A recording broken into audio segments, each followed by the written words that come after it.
Bienvenue au coin des confidences. Pourquoi est-ce que je préfère parfois me taire plutôt que de dire ce que je ressens ? Je savais ce que je ressentais.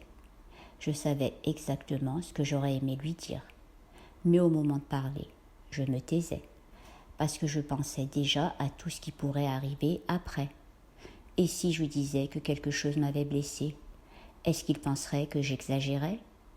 Et si je lui disais que j'avais besoin de lui, est-ce qu'il penserait que j'étais trop dépendante ? Je minimisais. Ce n'est pas grave, je suis juste fatiguée. Ça va passer. Je faisais comme si je n'avais rien ressenti. Je ne voulais pas créer de dispute. Je ne voulais pas être celle qui rendait tout compliqué.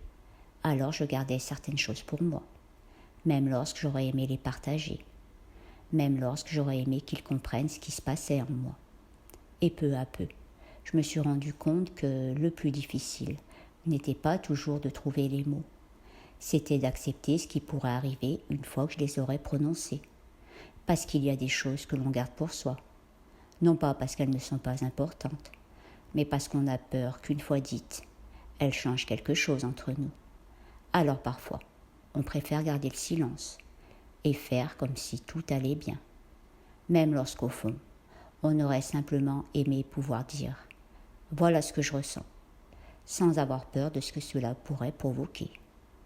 Et vous est-il déjà arrivé de garder pour vous ce que vous aviez le plus besoin de dire ? Prenez soin de vous et à bientôt au coin des confidences.